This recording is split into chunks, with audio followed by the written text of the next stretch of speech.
Good morning everyone. Yes, now when I am here for to you. और आज की हमारी हिंदी ऑनलाइन क्लास में फिर से आप सभी का स्वागत है। तो प्यारे बच्चे अपने घरों में स्वस्थ होंगे, सुरक्षित होंगे। इन्हीं मंगल कामनाओं और शुभेच्छाओं के साथ हम आज पुनः अपनी यह कक्षा आरंभ करते हैं। तो प्यारे बच्चों, आज फिर से हम लोग अपना पाठ 11 जो हम लोगों ने मयूर पंख से स्टार्ट किया था, आज उसी को आगे बढ़ाएंगे। तो सभी बच्चे अपनी पुस्तक, अपनी उत्तर पुस्तिका यानी कि नोटबुक और अपनी पेन लेकर तैयार हो जाइए। ओके, चलिए सबसे पहले अपनी पुस्तक में पेज नंबर 78 और 79 ओपन कर लीजिए बेटा। 78 और 79। ओके, क्योंकि इसके पहले हम लोग अपनी जो पुस्तक का अभ्यास कार्य था वो फिनिश कर चुके हैं। आज हम लोग जो काम करेंगे वो हमारे प्रश्न उत्तर लेखन का कार्य है बेटा, और वो हम लोग अपनी नोटबुक में करते हैं। तो जल्दी से सभी लोग अपनी नोटबुक ओपन कर लीजिए। ओके, हाँ, अब जैसा कि हम लोग हमेशा क्या करते हैं, सबसे पहले श्रुत लेख लिखते हैं। तो हमने कलम उठा ली है, सभी बच्चे भी अपनी कलम उठा लीजिए। ये पहले हम कुछ श्रुत लेख के शब्द लिख रहे हैं। जैसे कि आपको पता है कि श्रुत लेख के शब्दों को हम 3 टाइम लिखते हैं, है ना। श्रुत लेख के लिए बाकायदा आपके पास पेज दिया गया है ना, वहां पर लाइन भी है। इस तरह से 2 सीधी रेखाएं खींच लीजिए, ठीक है। अब इसमें हम पहला शब्द क्या लिखेंगे, देखिए पहली बार हम लिख रहे हैं, 1 और 2 बार आप स्वयं अपने घर पर बैठकर सुंदर अक्षरों में लिखेंगे बेटा, ठीक है। तो हमारा पहला शब्द है हलवाई। हलवाई कौन था? वो जो बच्चे को पीट रहा था। हलवा बनाने वाला हलवाई नहीं होता है। हलवाई मतलब कि जो विभिन्न तरह के व्यंजन बनाता है और उनको बेचता भी है। और हलवाई नॉर्मली आप लोग शादी ब्याह में जाते हैं ना, वहाँ पर एक मुख्य होता है जो शेफ होता है, वो हलवाई ही होता है। तो हलवाई सिर्फ हलवा नहीं बनाता, वो सभी प्रकार की डिशेस बनाता है। सेकेंड वर्ड है हमारा बेटा कोशिश।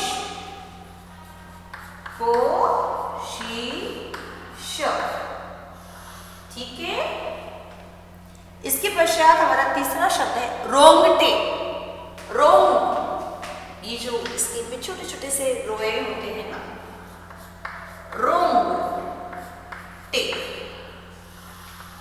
प्रोनाउंसिएशन यदि आपका सही और शुद्ध होगा बेटा, तो आपकी राइटिंग भी जो है वो सही और क्लियर होगी, ठीक है।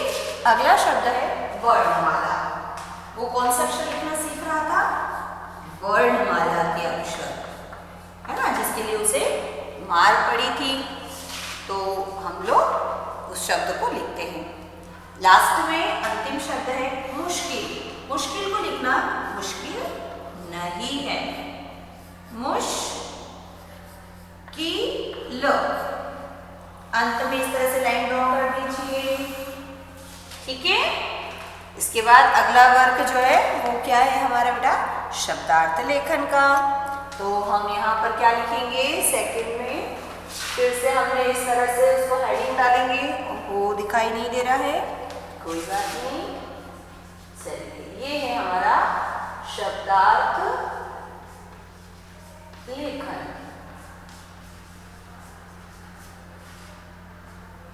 चलिए, शब्दार्थ लेखन के लिए जैसे कि आप सभी को पता है, हम क्या करते हैं, बीच में एक रेखा खींचेंगे जिसके एक ओर हम शब्द लिखेंगे बेटा,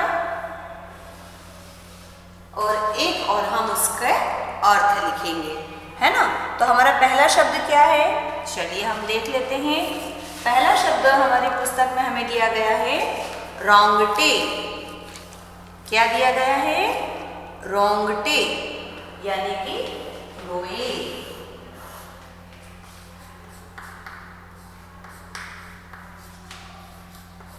जिसका अर्थ होता है रो ए और उस पर चंद्र बिंदु। ओके, दूसरा शब्द हमें दिया गया है बेटा गिड़गिड़ाना। वैसे तो गिड़गिड़ लिखा है वहां पे, लेकिन गिड़गिड़ाना, कभी भी गिड़गिड़ा नहीं होता है।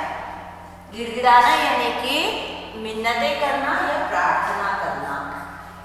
बार बार आप जो एक्सक्यूज देते हैं ना, उसे प्लीज मैम ऐसा कॉल लीजिए, प्लीज मामा सुन लीजिए, प्लीज पापा दे दीजिए, वो जो बार बार प्लीज बोलते हैं ना, उसे कहते हैं गिड़गिड़ाना या मिन्नतें करना। यानी दया भाव से किसी से कुछ मांगना, हक से नहीं, उम्मीद से मांगते हैं हम जो। फिर होता है निर्दय।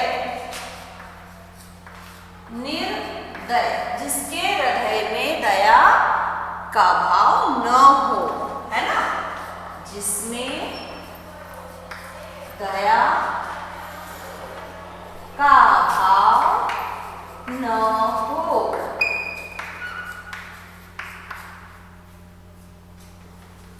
ठीक है, जिसमें मतलब सीधी सी बात है मनुष्य, क्योंकि आज भी देखो पेड़ पौधों में दया का भाव है बेटा, वो निस्वार्थ भाव से अपना सब कुछ देते हैं हमें।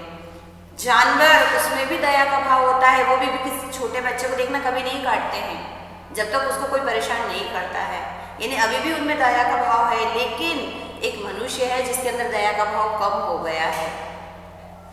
फिर मूक यानी मौन। ठीक है, इसके पश्चात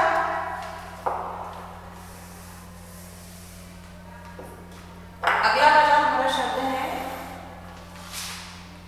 झकझोर।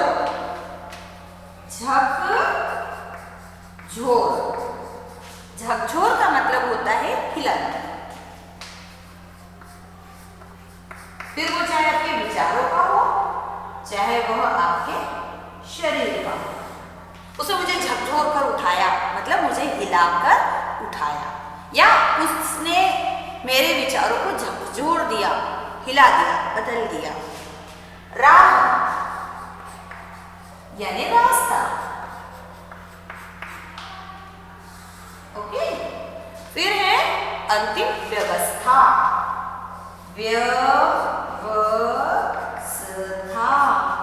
व्यवस्था यानी इंतजाम। इंतजाम, ठीक है।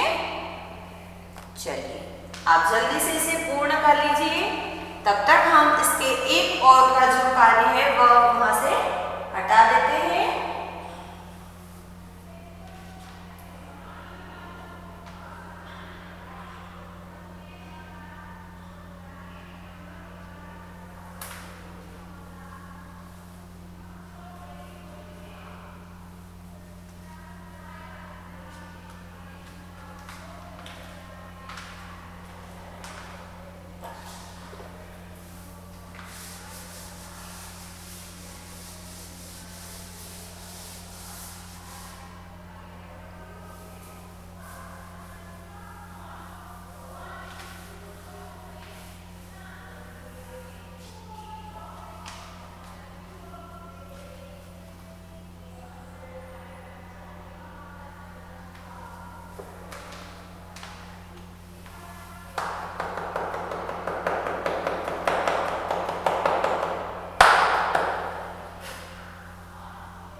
इसके पश्चात बच्चों हम लोग जो है वो अपना अभ्यास प्रश्न लेखन का कार्य आरंभ करेंगे। तो सभी बच्चे क्या करेंगे, अपने इस कार्य के समाप्त होने के बाद में इसके नीचे 2 रेखाएं खींच दीजिए, जैसा कि हम लोग हमेशा करते हैं। ठीक है,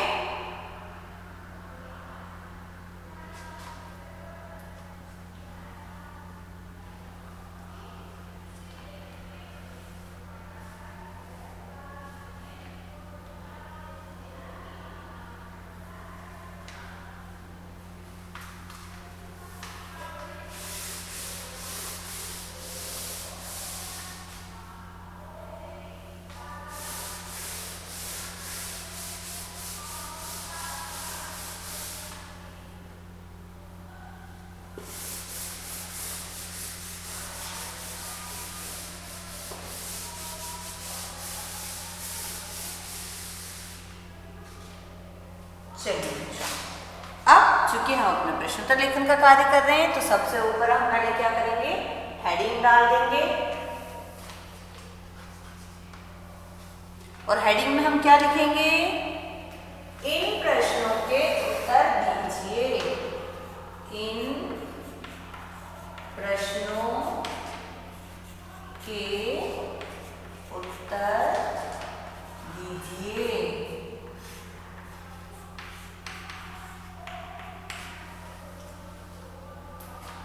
प्रश्न नंबर को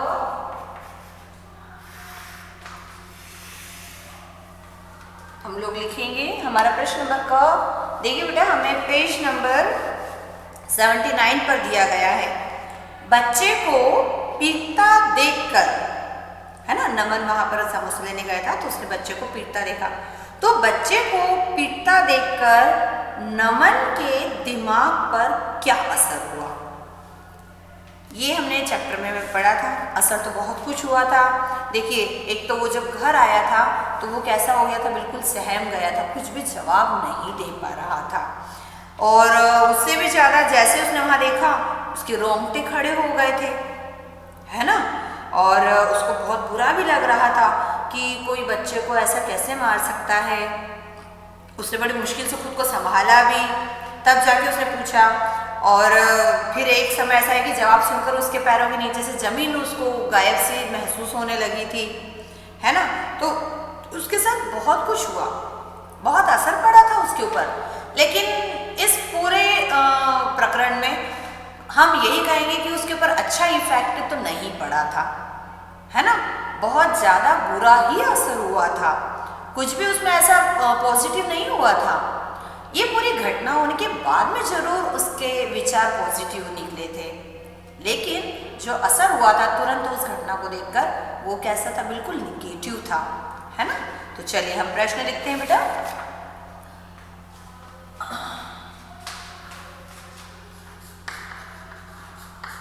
बच्चे को पीटता देखकर नमन के मन में, देखकर नमन के मन में, नमन के दिमाग पर, है ना, नमन के दिमाग पर, मन में तो बहुत बुरा असर हुआ था, नमन के दिमाग पर क्या असर हुआ।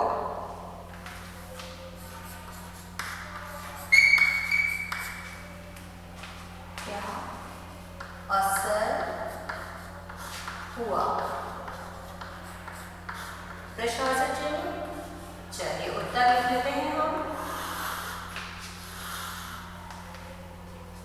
बच्चे को पीटता देखकर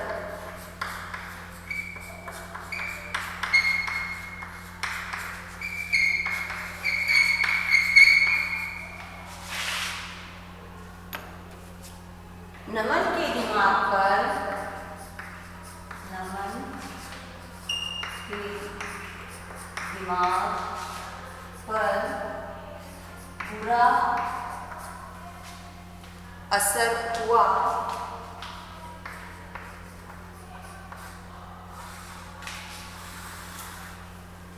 अब क्या हुआ था वो देखिए, वह सहम गया और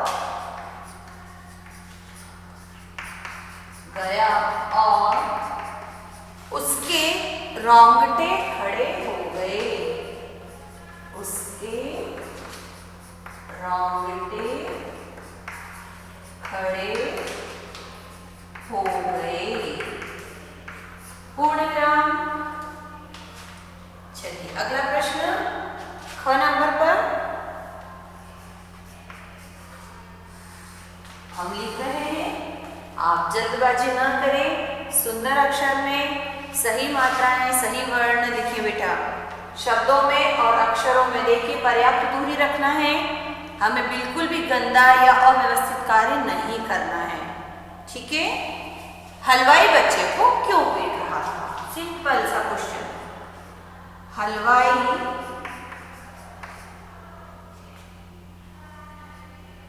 बच्चे को क्यों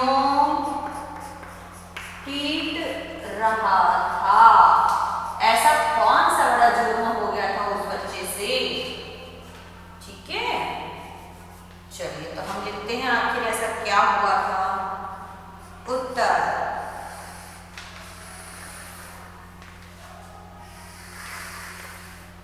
आपके पेज पर भी ऐसे सुंदर से रेखाएं खींची हुई है ना, बिल्कुल सीधी। तो फिर आप लोग जब लिखते हैं उसमें फिर लाइन सीधी क्यों नहीं होती है ना? थोड़ा ध्यान रखा करिए बेटा। उत्तर, हलवाई बच्चे को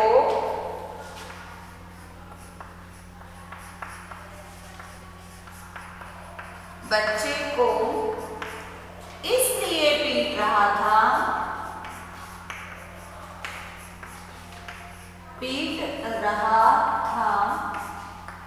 क्योंकि वह बर्तन धोने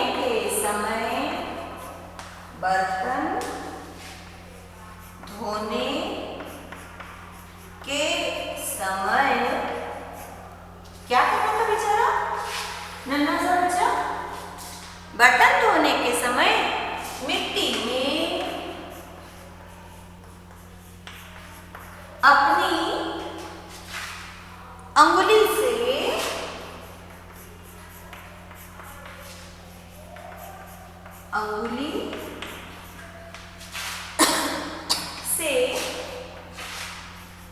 वर्णमाला के अक्षर बनाना सीख रहा था। ये कोई गलत बात है क्या?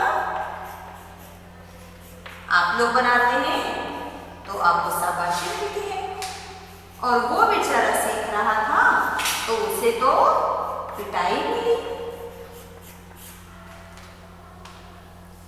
ठीक है, तो ऐसा नहीं होना चाहिए ना। सभी बच्चों को पढ़ने लिखना अच्छा पसंद है, सबको शौक होता है।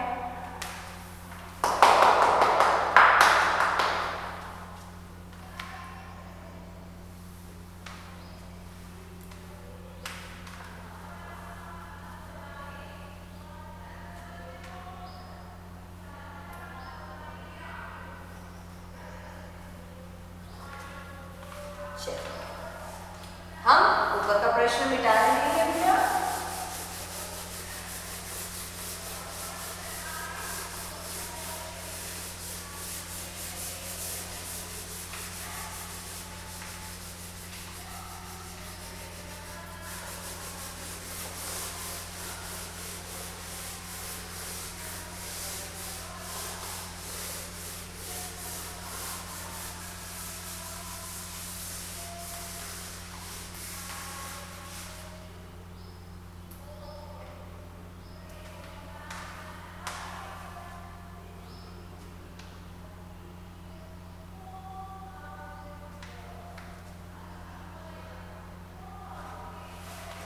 प्रश्न नंबर 2,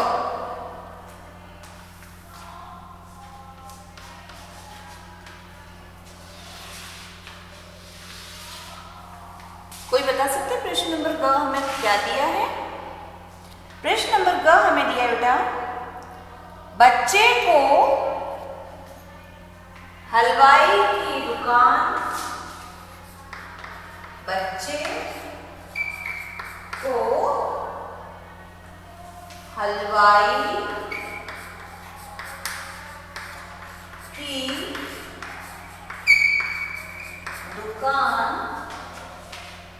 पर काम क्यों करना पड़ता था?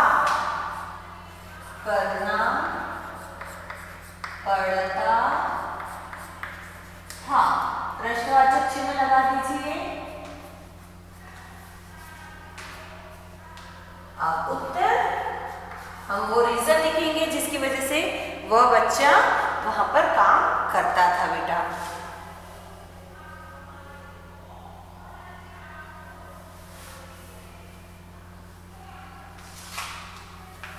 शुरू करें।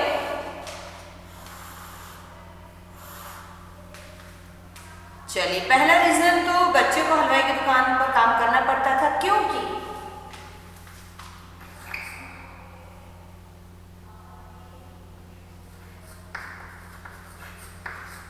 बच्चे को हलवाई की दुकान पर काम करना पड़ता था,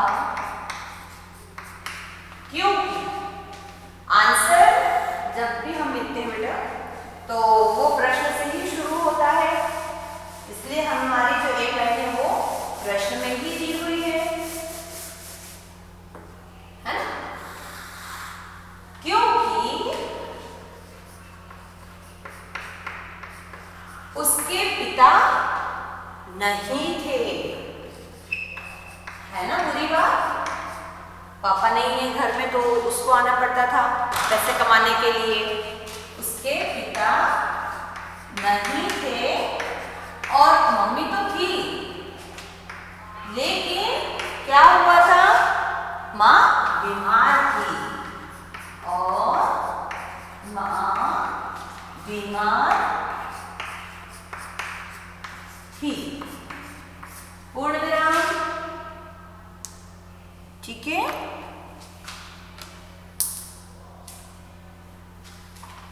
चलो अगला प्रश्न हमारा जो है वो हम इसके नीचे लिख रहे हैं, बहुत छोटा सा है।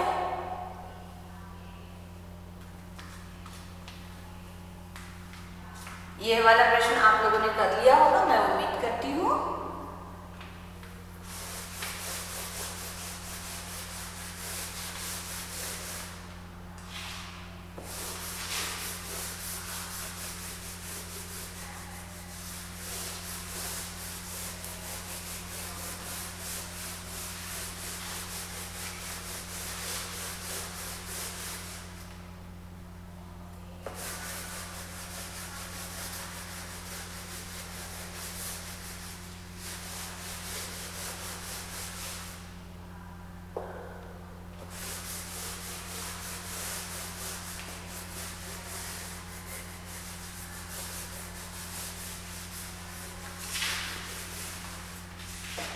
चलिए, प्रश्न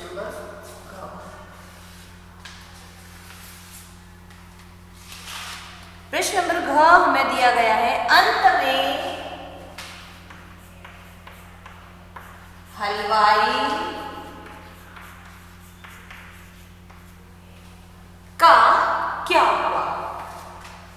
जिसने इतना बुरा काम किया उसका पता तो करना पड़ेगा कि लास्ट में उसका क्या हुआ, है ना?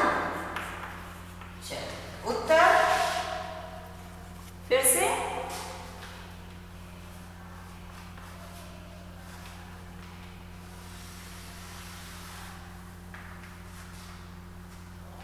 अंत में हलवाई को क्या हो गया था? पुलिस पकड़कर ले गई। पुलिस पकड़ कर ले गई। पूर्ण विराम। नेक्स्ट क्वेश्चन, अंग।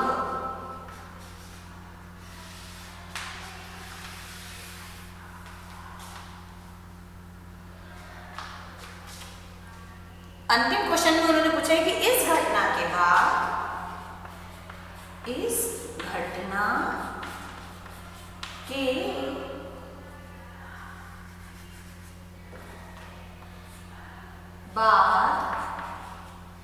नमन ने क्या निश्चय किया? नमन ने क्या निश्चय किया? वो सबसे इंपॉर्टेंट था, है ना? चलिए उत्तर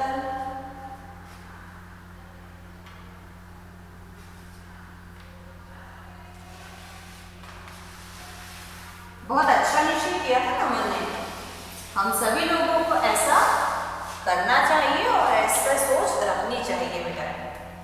इस घटना के बाद नमन ने निश्चय किया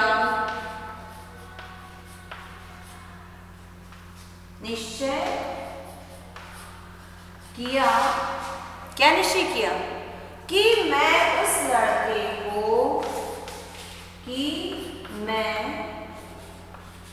उस लड़के को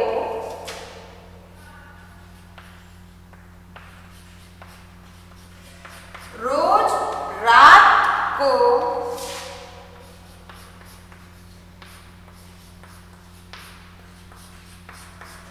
क्या सिखाऊंगा बेटा?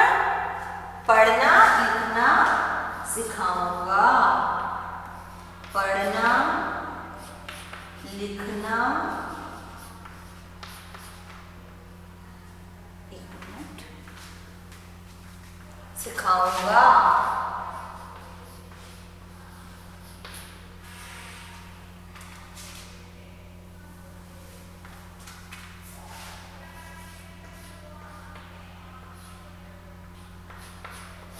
पूर्ण विराम। सभी को क्लियर दिखाई दे रहा है? ओके, जल्दी जल्दी इस काम को पूरा कर लीजिए।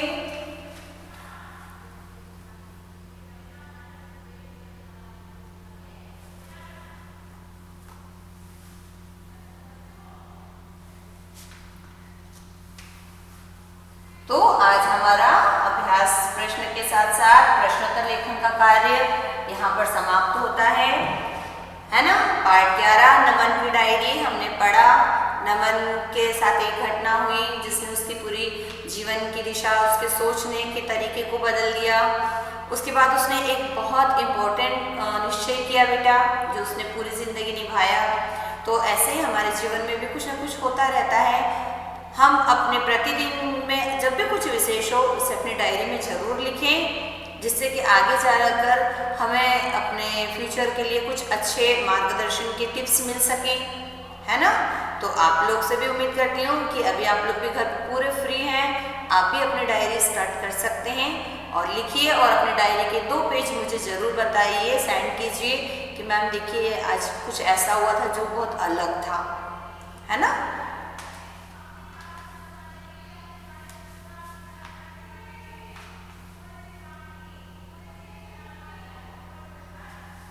ओके, इसके साथ ही देखिए बेटा, हमारा ये काम तो हमने यहाँ फिनिश कर लिया है। लेकिन फिर भी यदि आपको अपने इस पार्ट में कोई दिक्कत आती है, कोई परेशानी है, तो आप मुझसे पूछ सकते हैं। और साथ ही आपको एक छोटा सा मैंने अभी वर्क दिया है कि आप सभी लोग कम से कम 1 महीने की अपनी डायरी राइट करेंगे और मुझे बताएंगे, ठीक है। और जिसकी डायरी सबसे अच्छी होगी उसका नाम हम अपने ग्रुप में डालेंगे। ओके, तो जब तक हम वापस अपने नेक्स्ट लेक्चर में नहीं मिलते हैं, आप लोग घर पर ऐसे ही पढ़ते रहिएगा। अपने जो आपकी प्रैक्टिस है लर्निंग की, राइटिंग की, उसको कंटिन्यू रखिए। अक्षरों को खराब मत होने दीजिएगा। ये नहीं कि हमें जा नहीं रहे हैं, हमें नहीं लिखना है, नहीं बेटा, डेली आप राइट कीजिए। आप कम से कम डायरी लिखेंगे तो आप थोड़ा बहुत 1 पेज डेली राइट कर पाएंगे। इससे क्या होता है, आपकी राइटिंग प्रैक्टिस भी होती रहेगी, आपके शब्द जो हैं वो यूज़ होते रहेंगे। मतलब एक डायरी का पेज लिखने से आपको कितने सारे फायदे हैं, ठीक है। तो नेक्स्ट टाइम हम फिर मिलेंगे एक नए चैप्टर के साथ, एक नए विषय के साथ। तब तक के लिए bye bye, stay in your home, stay safe, good bye.